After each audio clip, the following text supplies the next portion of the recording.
ये जो पीछे बैकें हैं जिनको हमारी देसी ज़बान में बैक बोला जाता है, इसमें बहुत सारी आबादी है। मुज़फ़्फ़राबाद से लेकर पूरा वादी नीलम, इवन रावलपिंडी से भी बकरियां लेकर खाना बदोश लोग आते हैं।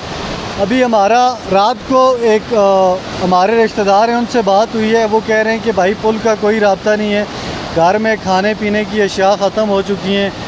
अब हमारी तरफ से हम लोग उनको हेल्प करना चाहते हैं, लेकिन हमारे पास कोई ना तो पुल है कि हम उधर जाएं, कुछ खाने पीने की अशिया लेके लोगों को दें ताकि वो अपना कुछ दिन का निज़ाम चलाएं।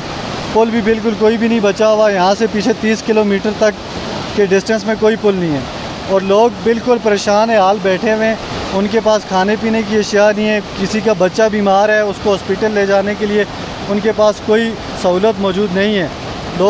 कई लोग जो है लैंड स्लाइडिंग में ज़ख्मी हैं, उनके पास ना तो कोई मेडिसन है, ना कोई इब्तदाई तिबी इमदाद उनके लिए है। वो लोग भी बिल्कुल ऐसे ही परेशान बैठे हुए हैं।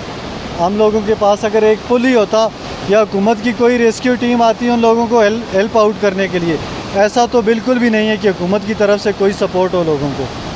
इंतहाई अफसोस के साथ ये कहा जा रहा है कि यहाँ पर 30 किलोमीटर के वक्फे में कोई किसी किस्म का पुल तक नहीं है। पुल तमाम के तमाम टूट गए हैं और वो दरिया में बह चुके हैं। अब जो लोग उस साइड पर हैं वो सब के सब लोग परेशान हाल हैं। ना तो वो लोग इस पार आ सकते हैं और ना इस पार के लोग उस पार जा सकते हैं। ना कोई गरारी है, ना कोई पुल है, ना कोई इस तरह का कोई सिलसिला है कि उस पार जाया जाए।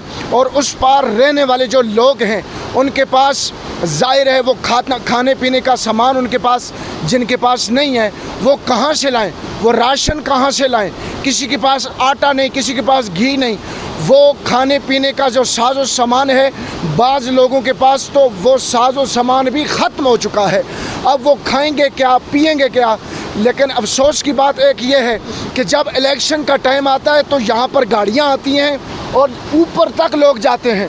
यहाँ पर 5 घंटे का सफ़र तय करने के बाद ऊपर पहाड़ी पर रहने वाले जो लोग हैं उन्हें बाकायदा प्रोटोकॉल के साथ लाया जाता है और यहाँ उनके लिए गाड़ियों का बंदोबस्त किया जाता है और गाड़ियों पर उन्हें सवार करने के बाद उन्हें ले जाया जाता है और अंगूठा लगवाने के बाद फिर नहीं पूछते भाई तुम कब जाओगे, क्या लेकर जाओगे, कैसे जाओगे, किराया है तुम्हारे पास, कोई मामला नहीं है।